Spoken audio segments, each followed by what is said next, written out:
Good morning, students.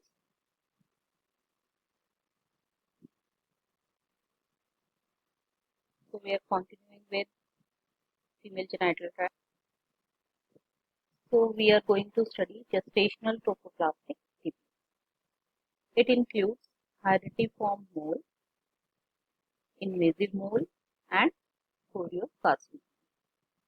The important topic you have to study is herediform mole.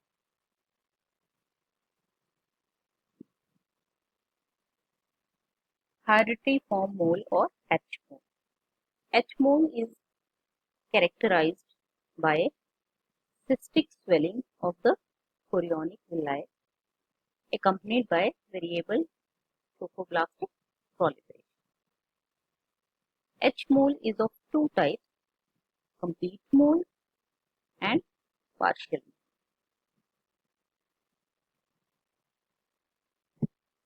Important reason for the correct recognition of mole is that they are associated with an increased risk of persistent trophoblastic disease or invasive mole or choriocarcinoma. So, H mole may be converted into invasive mole or choriocarcinoma.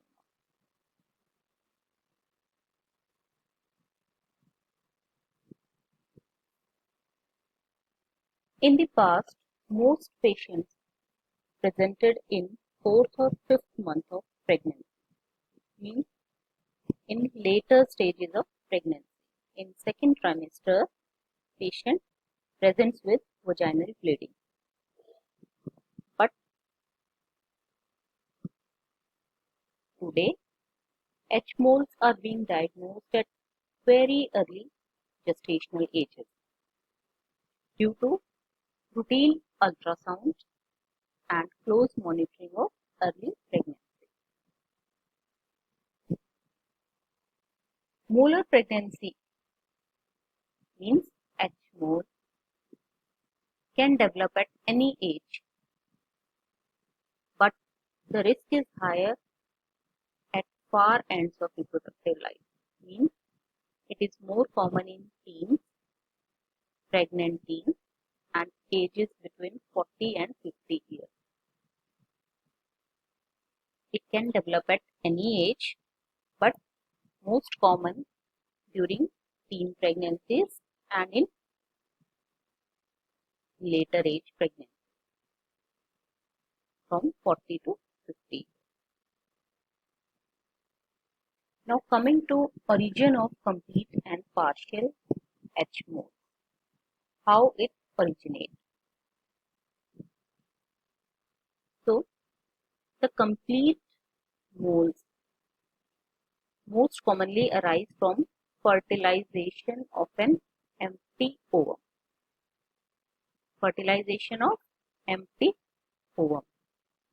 Empty ovum is egg that has lost its chromosome. Okay. So, fertilization of empty ovum with no chromosome by a single sperm. So, fertilization of empty ovum by single sperm will lead to complete mole. That this single sperm undergo duplication of chromosome. So here X chromosome, its duplication will lead to XX, homozygous complete mole. It is the most common process involved. About 90% cases of complete moles develop by fertilization of empty ovum with single sperm. But occasionally complete mole may arise from dispermy when two sperms fertilize empty ovum, leading to heterozygous complete mole. 46XX duplication of XX or heterozygous complete mole. This is about complete mole. It could be homozygous complete mole or heterozygous complete mole. Most common is by fertilization of empty ovum with single sperm, but could be with disperm. In partial mole, there occur fertilization with two sperm. Fertilization of a single ovum with two sperms leading to triploid partial mole. And in this case, ovum is not empty. It has chromosome. So, leading to triploid or tetraploidy. Triploidy or tetraploidy.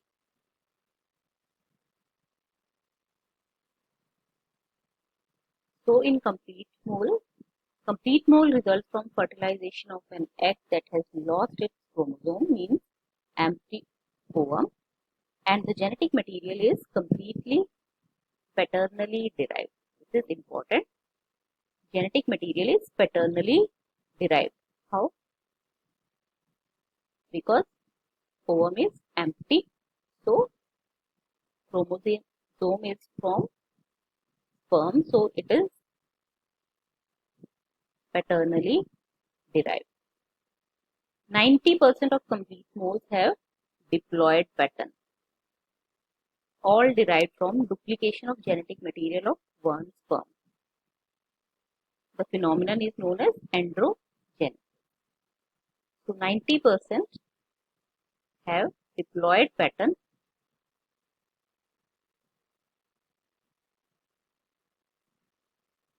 and derived from one sperm. Remaining 10% are from fertilization of empty ovum by two sperm.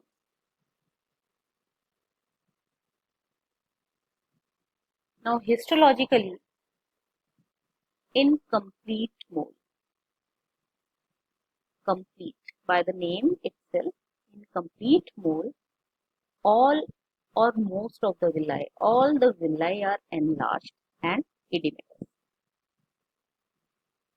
Diffuse trophoblastic hyperplasia or diffuse trophoblastic proliferation is there. Fetal vessels and fetal parts are extremely rare in complete mole since embryo dies very early in the development. So, fetal parts are rare or absent, and about 2.5% risk is there to develop choriocarcinoma. So, patients have 2.5% risk of subsequent choriocarcinoma in complete mole.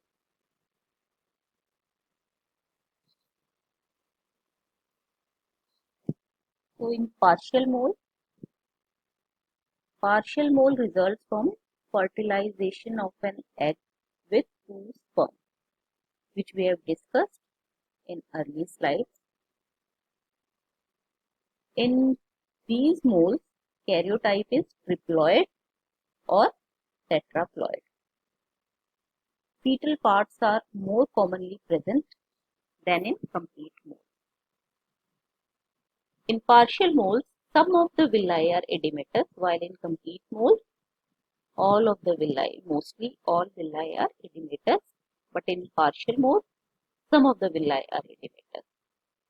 And trophoblastic proliferation is focal and less marked, while in complete mole, there was marked circumferential trophoblastic proliferation.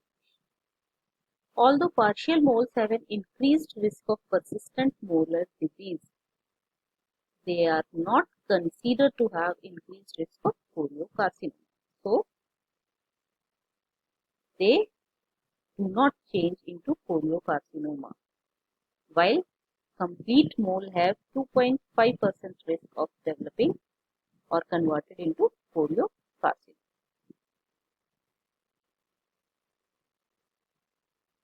So, this is the gross appearance of complete mole.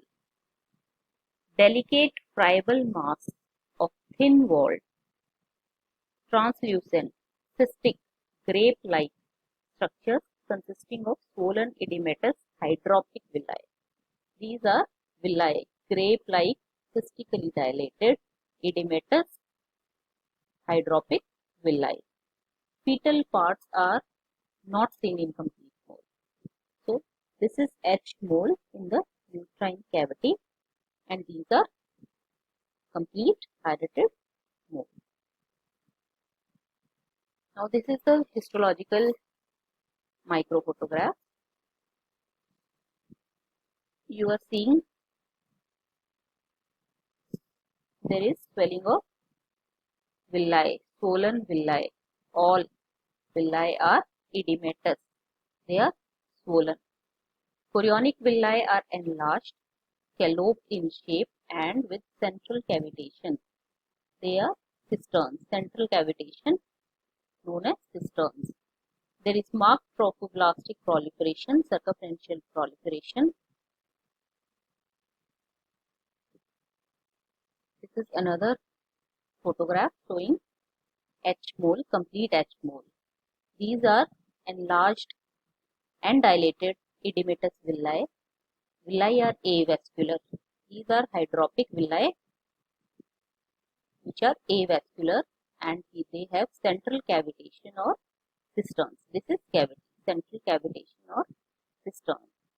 Increase in cyto and syncytial trophoblast means trophoblastic hyperplasia. There is circumferential. All around the villi, there is proliferation of trophoblast. So, coming to partial mole. Partial moles demonstrate villous enlargement and architectural disturbances in only a proportion of the villi. So, not in all the villi, only in proportion, partial. From the name itself, partial mole. Only few villi or proportion of the villi are involved that are cystically dilated. Trophoblastic proliferation is moderate, but may be circumferential. In here, you can see fetus is there with few cystic grape-like structures. So, this is partial mole. So, microphotograph of partial mole. Here, not all the villi, few villi are hydropically, they are swollen. Hydropic changes are in few villi with moderate amount of trophoblastic proliferation.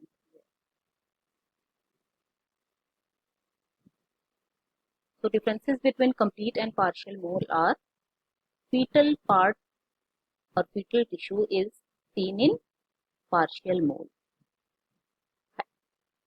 Hydatiform swelling of chorionic villi is seen in both, but diffuse in complete and focal in partial. Trophoblastic hyperplasia is diffuse in complete mole and focal in partial mole. Scalloping of villi is seen in partial mole. Trophoblastic stromal inclusions are present in partial mole. And karyotype, complete moles are diploid, 46XX or 46XY, while partial moles are triploid or tetraploid. So, differences: fetal part is present in partial mole. There is diffuse swelling of chorionic villi, marked proliferation, trophoblastic proliferation, diffuse, and diploid, karyotype, and triploid or tetraploid. Most women with partial and early complete moles present with spontaneous pregnancy loss or undergo curettage because of abnormalities in the ultrasound showing diffuse villus enlargement. So, how they present? There is spontaneous pregnancy loss, abortion. History of abortion will be there. And serum HCG level is markedly raised in H mole. So, therefore, serum HCG levels are usually followed until they fall to and remain zero for 6 months to a year. Thank you.